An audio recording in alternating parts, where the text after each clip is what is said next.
Mesdames, Messieurs, bonsoir et bienvenue sur cette nouvelle édition d'information sur la télévision Labari.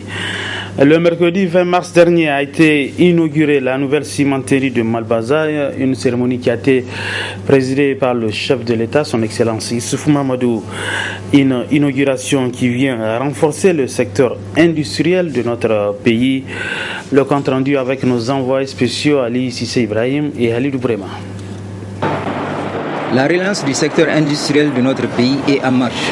Le top départ de cette redynamisation a été donné le mercredi 20 mars au cours de la cérémonie d'inauguration de Malbaza Cement Company. Successivement, le maire de Malbaza, le directeur du Fonds de solidarité africain ainsi que le représentant de la Banque ouest-africaine de développement ont pris la parole pour dire l'importance économique que revêt le démarrage des activités de la Malbaza Cement Company. Ensuite, ce fut au tour du président directeur général de Malbaza Cement Company, Idi Ango Ibrahim, de mettre l'accent sur la grande opportunité qu'offre le ciment produit à Malbaza. Il n'y a pas de nuit si longue qui ne se termine par une aurore. La cimenterie de Malbaza a commencé enfin il y a un peu plus de 2 mois à produire du ciment. Notre ciment se répand progressivement sur le marché au relais du triple label du seul ciment fabriqué au Niger d'une qualité supérieure à celle de ses concurrents et des meilleurs prix. C'est l'engagement que nous avons pris il y a bientôt 8 ans, celui de vendre notre ciment à 90 000 francs CFA la tonne au maximum. Et pourtant, nombreuses sont les raisons qui aujourd'hui justifieraient un prix bien plus élevé aujourd'hui. D'abord, le cours du dollar. Il était de 500 francs au moment où nous avons monté ce projet. Il est aujourd'hui de près de 600 francs. On sait que la plupart des équipements sont achetés dans cette monnaie. Ensuite, le retard pris plus de 3 ans qui a renchéri le coût de ce projet.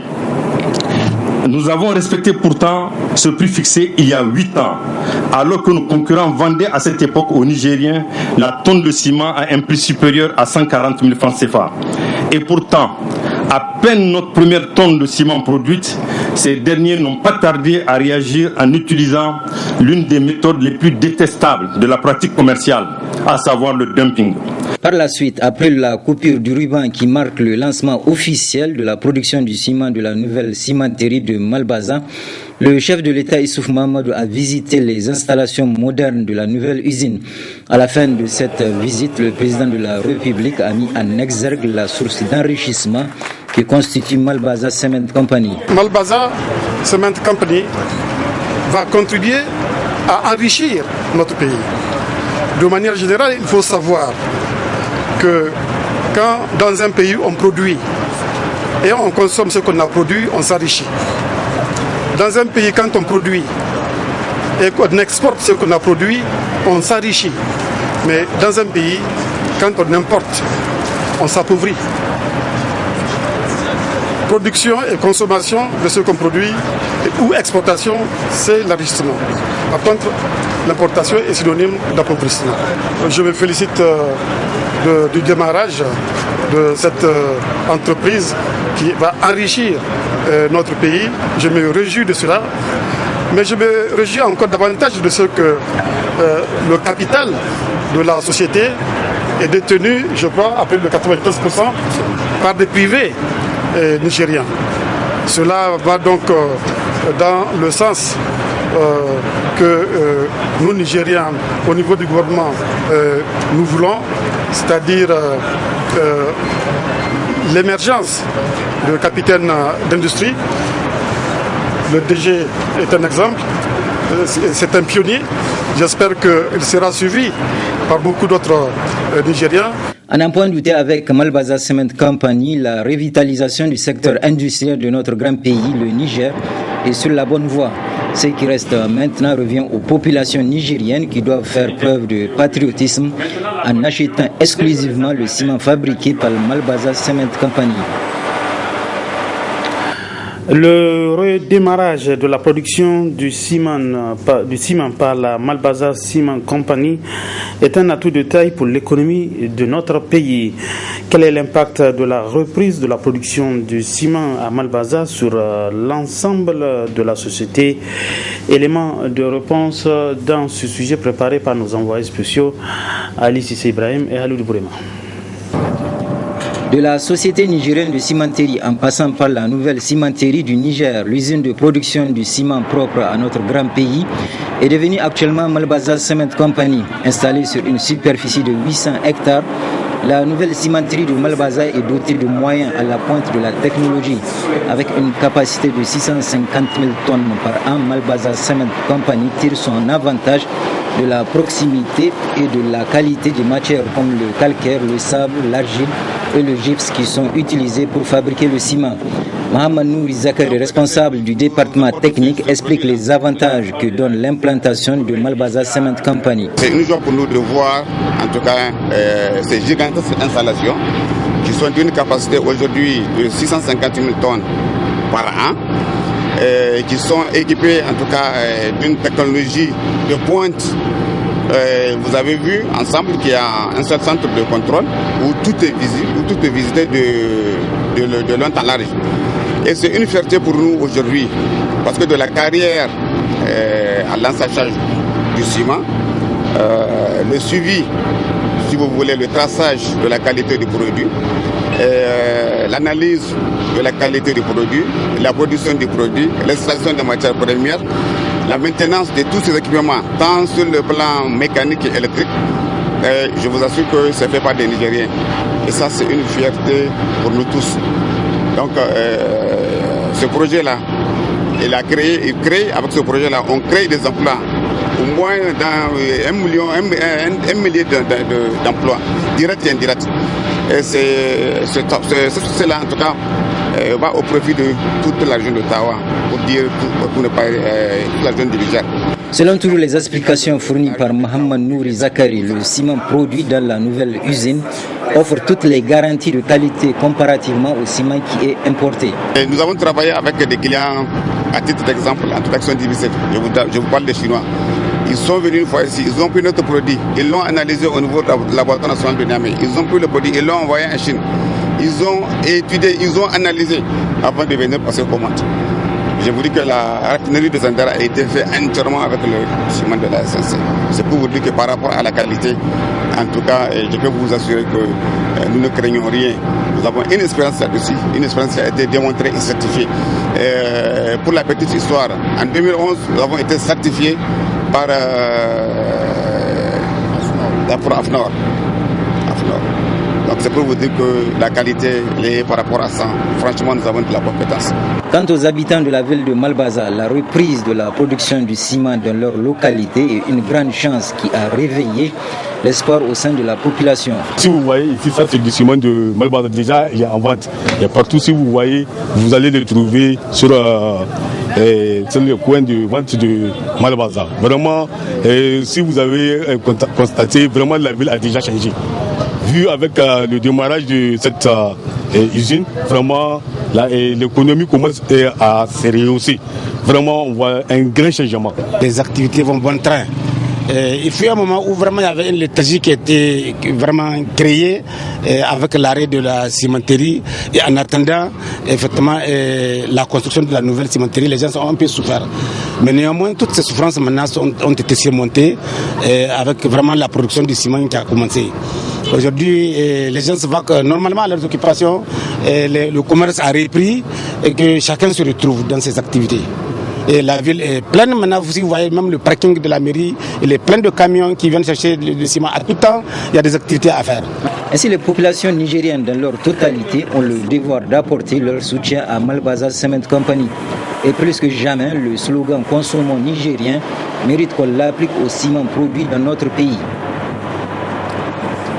Procès ce matin au Conseil d'État de l'affaire du fils du général Salou Suleiman par rapport à sa remise de peine, comme il répond aux critères dont bénéficient les détenus à travers la grâce présidentielle. Suivons à ce sujet les explications de l'avocat donc du fils du général Salou Suleiman à la sortie de la plénière. Notifié à aucun détenu. Le décret, il est publié dans le journal officiel et notifié aux régisseurs de maisons d'arrêt qui doivent faire les diligences pour dresser la liste des bénéficiaires afin que leur écrou soit levé. En ce moment, Yandou Salou Suleiman avait saisi le régisseur de la maison d'arrêt, avait saisi également le ministre de la Justice qui, au terme de l'article 8 de ce décret, est chargé de son application. Ni le régisseur, encore moins le ministre, n'ont daigné répondre aux différentes requêtes de Nyandou Salou Souleymane, alors que, par sommation de dire adressée au même régisseur, il porte à notre connaissance que 11 personnes de la maison d'arrêt de Oualam ont bénéficié de ce même décret portant remise de gracieuse de peine et dont 6 ont été libérés. Ces 11 personnes qui ont bénéficié de ce décret n'ont jamais fait la demande de bénéficier de ce décret. Il n'y a que Nyandou Salou Souleymane qui a fait la demande. Comment vous pouvez comprendre qu'on puisse ne pas accepter la demande d'une personne qui remplit toutes les conditions et accorder les bénéfices de ce même décret à des personnes qui n'ont jamais fait la demande? Ça s'appelle comment en droit? Ça s'appelle de l'injustice, ça s'appelle de l'inégalité, ça s'appelle de rupture d'égalité devant la loi. Et c'est de ça que Nyandou Salou est victime. On est d'accord qu'il a été poursuivi antérieurement pour le complot de chef, en vue d'arrêter ou d'assassiner le chef de corps de la garde présidentielle. Cette condamnation, elle est définitive. Il ne s'agit pas de cette procédure. Il purge sa peine. Et le président de la République a pris un décret, le décret qui porte sur l'application des mesures gracieuses. Comme l'expression l'indique, il s'agit des mesures gracieuses. Et même dans le doute le plus absolu de ce décret, puisqu'il est gracieux, on doit pouvoir l'interpréter gracieusement. Il s'agit des politiques humanitaires en faveur des détenus et c'est une des façons légales de pouvoir remettre en cause une décision de justice, même passée en force de chose jugée. Alors comment est-ce que vous voulez remettre en cause la politique pénale flexible, ouverte du président de la République à la faveur des procédés qui n'ont aucun bénéfice légal ou qui n'ont aucun bénéfice légal? Comment vous pouvez expliquer ça dans un état de droit? Et c'est pourquoi nous avons estimé que lorsque les libertés publiques sont menacées, il va y apparaître forcément des fissures dans le mur de la légalité. Et ces fissures, lorsqu'elles sont apparentes, il faudrait bien chercher une guérison. Et il faudrait s'adresser à la justice, qui constitue le sein des citoyens. C'est pourquoi nous sommes venus ici devant le Conseil d'État en saisissant par la voie de requête aux fins de liberté le juge de référé, qui légalement n'avait que 48 heures pour délibérer. Je vous rappelle que nous sommes à notre 7e audience et c'est la toute première fois de l'histoire des décrets portant remise gracieuse de peine qu'on a assisté à autant de procédures, à autant de procédés, à autant de discussions. Alors, légitimement, on se pose la question de savoir qui est ce Nyandou Salou Souleymane? N'est-il pas un citoyen ordinaire comme tous les autres? Faut-il le juger autrement que les autres? Pour dire qu'on veuille mettre cette affaire dans une sorte d'obscurité presque indigestive, de manière à dire aux juges et au public que Nyandou Salou Souleymane est bien portant, alors même que je rappelle en bonne mémoire que c'est l'État du Niger quand même qui contribue aux soins de Nyandou Salou Souleymane, puisqu'en qualité de détenu, vous êtes pris en charge totalement par l'État. Comment vous pouvez comprendre que vous soignez quelqu'un d'une maladie et que par suite, cette personne demande les faveurs d'un décret, vous voulez contester cette même maladie, vous qui l'avez soignée? Ça s'appelle de l'injustice. La suite de ce journal, le réseau des journalistes pour l'eau, l'hygiène et l'assainissement REGEA a organisé ce matin une conférence débat qui coïncide donc avec la journée mondiale de l'eau. Et cela depuis sa création. Le réseau des journalistes pour l'eau, l'hygiène et l'assainissement REGEA, le 22 mars, célèbre la journée internationale de l'eau. Ne laisser personne de côté, c'est le thème retenu pour cette année. L'eau disponible pour chaque personne, être suffisante et constante pour les usagers. L'objectif principal, c'est de faire le plaidoyer et rappeler les engagements des uns et des autres. Vous savez, l'État du Niger prend des engagements dans l'accès à l'eau potable. Le partenaire prend des engagements et également les sociétés prennent des engagements. Donc l'occasion du 22 mars, c'est une occasion pour nous de réunir ces acteurs et chacun en ce qui les concerne nous dise le degré des engagements auxquels il a pris. Ils ont pris des engagements, mais comment est le suivi de ces engagements? Est-ce qu'on est en train de respecter le droit d'accès à l'eau potable au Niger? Est-ce que ce que l'État a planifié en matière d'accès à l'eau potable est respecté? Est-ce que ce que les partenaires ont annoncé en termes d'investissement est fait? Est-ce que la SPEN, ce qu'elle a dit, c'est fait? Donc c'est pour ça qu'on a confronté les acteurs, le chef des quartiers qui vivent dans les chairs, les problèmes d'accès à l'eau potable, les populations, les journalistes, et que tout le monde puisse s'entendre et voir une même vision. Là où c'est pas bien fait, on rappelle à l'ordre, et là où c'est bien fait, on apprécie ensemble pour qu'on évolue ensemble. Parce que on a pris des engagements, nous tous, à la face du monde, d'atteindre l'accès universel à l'eau potable d'ici 2030. Tour à tour, la SPEN, la SIN, l'UNICEF et WaterAid, partenaires du REGIA, n'ont pas manqué d'apporter leur contribution par rapport à leur mission qu'ils mènent aux côtés du réseau pour l'accès à l'eau potable partout et pour tous. Le gouvernement, depuis 2011, déjà à l'époque des OMD, avait adopté un programme national d'approvisionnement en eau potable et d'assainissement, qui consistait à réduire de moitié la population n'ayant pas accès à l'eau potable et à l'assainissement jusqu'en 2015. Je crois que c'est un programme qui a été mis en œuvre. Il a été prévu la réalisation dans ce programme d'environ 14 000 équivalents points d'eau modernes sur les 5 années. Et durant ces 5 années, il y a environ 12 000 équivalents qui ont été réalisés pour effectivement subvenir aux besoins en eau potable des populations, particulièrement en milieu rural. Et les efforts sont en train d'être fournis. Dans le cadre du programme sectoriel eau, hygiène et assainissement, on nous a assigné l'atteinte des ODD, l'accès universel. Nous ambitionnons, conformément au programme PROSIA, d'atteindre l'accès universel dans les 55 centres urbains que nous gérons actuellement, avec une proportion de 85% en branchement, taux de desserte en branchement et 15% en borne fontaine. Au niveau de WaterAid, notre objectif c'est vraiment l'eau partout et pour tous d'ici 2030. L'eau partout et pour tous d'ici 2030, ça veut dire que nous ne voulons pas d'exclusion. Nous voulons que tout un chacun puisse avoir accès à l'eau. Pour ce faire, nous appuyons, nous travaillons aux côtés de l'État au niveau stratégique et au niveau opérationnel. Au niveau stratégique, dans le sens de la mobilisation des ressources, au niveau stratégique, dans le sens de la coordination du secteur, au niveau stratégique, dans le sens de la réforme, dans le sens de l'élaboration des stratégies et de politiques que l'État a vraiment voulu engager en termes d'orientation.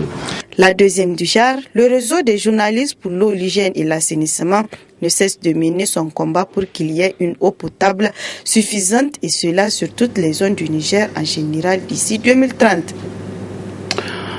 Pendant ce temps, ASSO EPT, avec le soutien de Aide et Action, a organisé ce jour un atelier de partage de l'étude sur l'état de lieu de l'évaluation de l'état de lieu de l'éducation non formelle dans le cadre du plaidoyer porté par les OEC du Niger.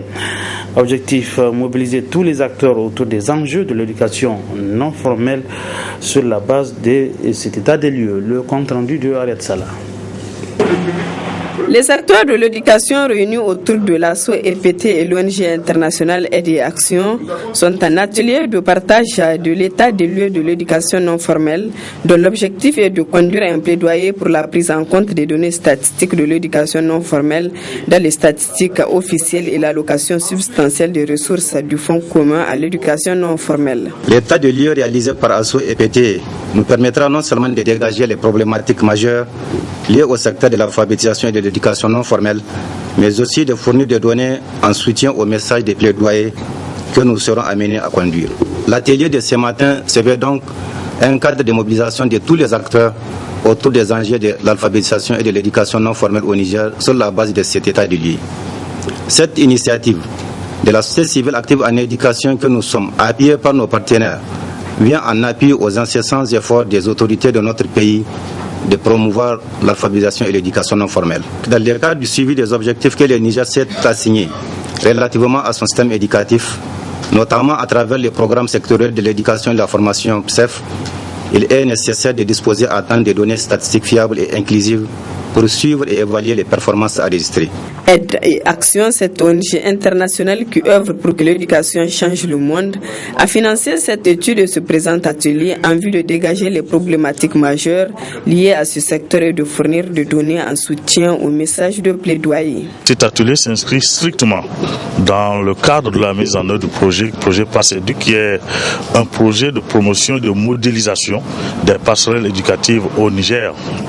Malgré les efforts faits par l'État, les statistiques ne sont pas officialisées. Comme on dit que ça relève de l'éducation non formelle, et donc l'État n'a pas des yeux aussi figés sur ça comme dans l'éducation formelle. Or, ce sont tous des enfants du Niger. Deuxièmement, les financements mobilisés par l'État, quand on analyse, l'étude l'a révélé, que le financement à l'endroit de ces enfants-là, le financement est minime.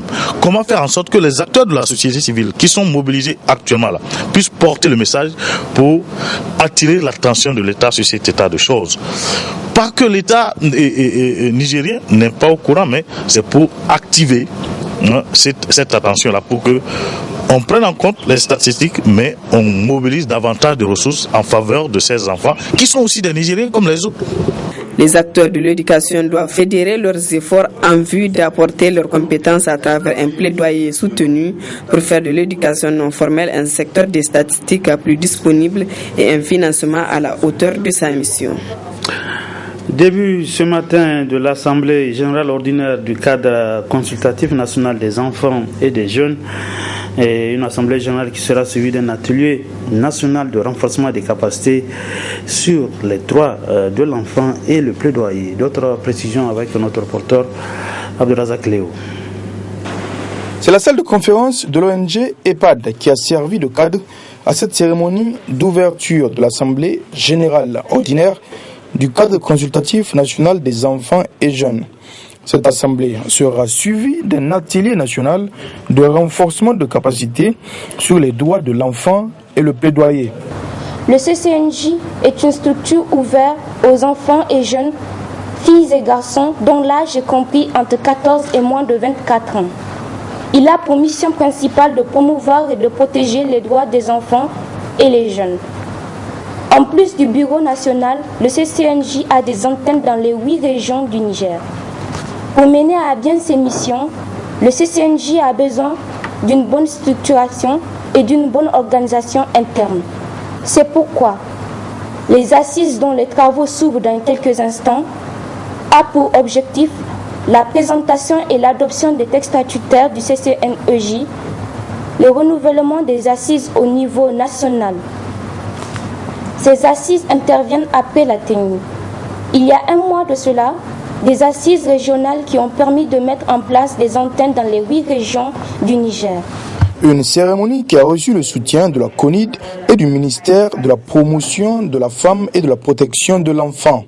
Les enfants constituent plus de la moitié de la population nigérienne, comme en témoignent les dernières données publiées par l'UNICEF Niger, où 58,2% de la population nigérienne ont moins de 18 ans, c'est-à-dire sont des enfants.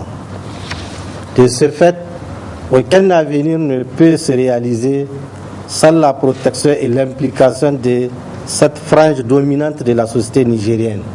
C'est pourquoi nous encourageons la mise en place du cadre consultatif national des enfants et jeunes, CCNEJ, afin de permettre à ces groupes cibles d'apporter leur pierre à l'édifice. En effet, la promotion et la protection des droits de l'enfant est une priorité des plus hautes autorités du Niger. Je profite donc de l'occasion pour réitérer à la CONID notre entière disponibilité à la soutenir dans toutes ces initiatives en faveur de nos chers enfants et jeunes. Je suis persuadé qu'au sortir donc de ces assises de Niamey, vous serez des jeunes et des enfants capables de porter votre propre plaidoyer, mais également capables de pouvoir vous inscrire dans une dynamique de changement positif. En tant qu'enfants et jeunes, vous avez en tout cas beaucoup à donner. vous constituez plus de 58% de la population, les moins de 18 ans. Ça veut dire que vous êtes une force avec laquelle il faut dorénavant compter. Cette assemblée a pour but l'élection des membres du Bureau national du cadre consultatif national des enfants et jeunes du Niger, avec des jeunes venus des 8 régions du pays, et prendra 3 jours. Et puis l'actualité sur le front social avec la fin aujourd'hui de cette grève menée par le Saint-Famed et le SUSAS. L'heure donc est au bilan.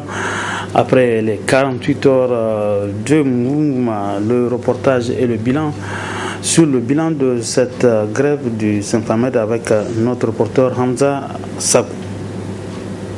La situation lamentable dans laquelle végètent les médecins et spécialistes a amené le syndicat national des pharmaciens, médecins, chirurgiens et dentistes à décréter une grève de 48 heures du 21 au 22 mars 2019. Une grève respectée par les militants selon le syndicat. On a depuis hier commencé la grève. En tout cas, si vous avez fait un tour au niveau des différents hôpitaux, en tout cas vous allez tirer vous-même et comment diriger la conclusion. Donc, mais à notre niveau, on vous dira et on va vous dire que le mouvement a été suivi à 100%. Donc si vous faites un tour, donc c'est vrai il y a le service minimum, mais à partir de 10 heures, en tout cas du CSI jusqu'aux grands hôpitaux, donc les couloirs sont vides. Il n'y a personne, en tout cas, comme agent de santé. La responsabilité des conséquences de cette grève incombe au gouvernement qui n'a dénié respecter ses engagements. Et les situations, en tout cas, c'est des situations de désolation. Et nous avons peut-être vous citer, entre autres, les problèmes de bourse de nos camarades qui sont spécialisés ici au Nigeria et à l'extérieur du pays. Il y en a qui totalisent aujourd'hui, à l'heure où je vous parle, 3 ans d'arrêt de bourse.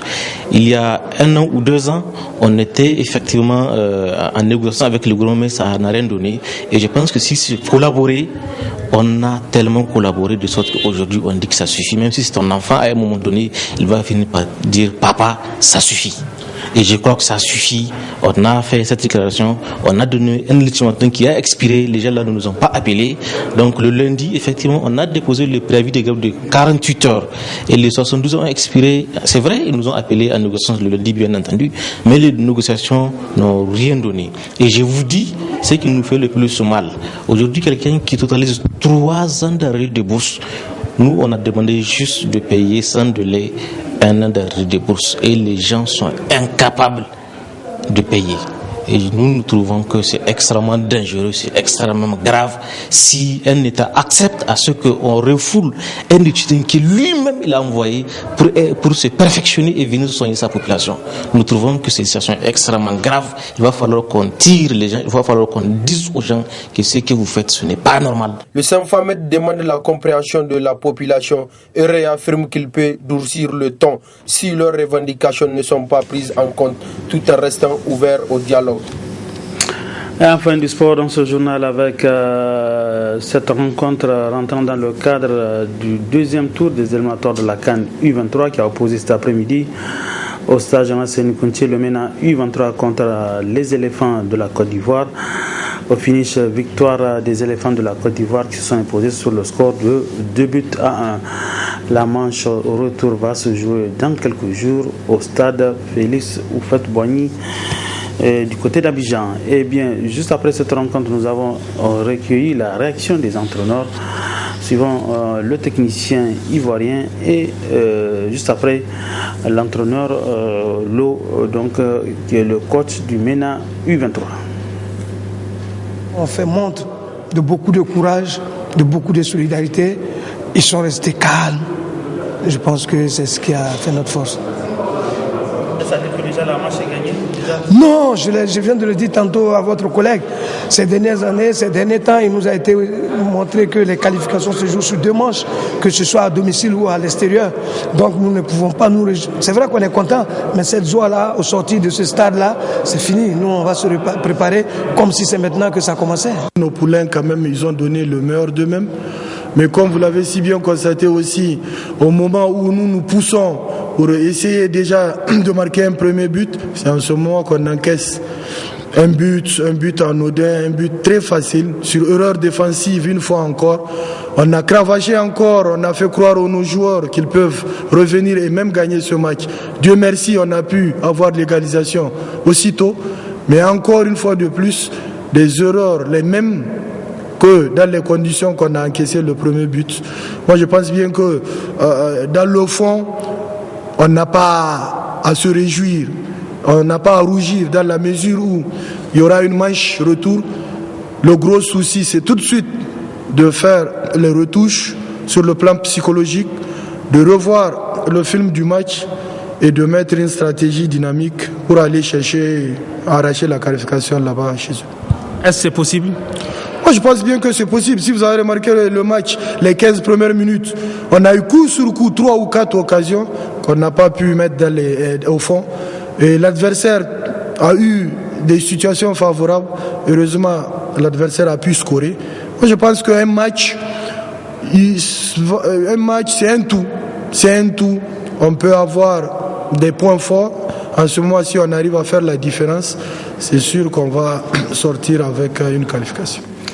Voilà, mission impossible, mission difficile, mais pas impossible pour le MENA U23 qui va devoir donc cravacher dur pour renverser la vapeur donc dans quelques jours, le 25, ce 25 donc à Abidjan pour la manche retour. Et bonne chance donc à notre MENA U23. Quant au MENA Senior, il disputera demain, Inch'Allah, à partir de 16h30 au stade Janssen Kounti de Niamey.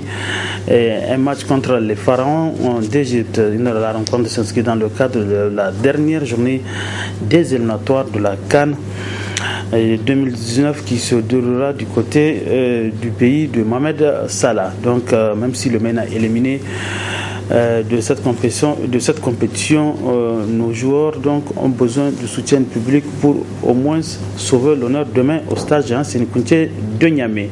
Ainsi prend fin ce journal. Mesdames et messieurs, merci à vous de l'avoir suivi. Bon week-end à tous. Bonsoir.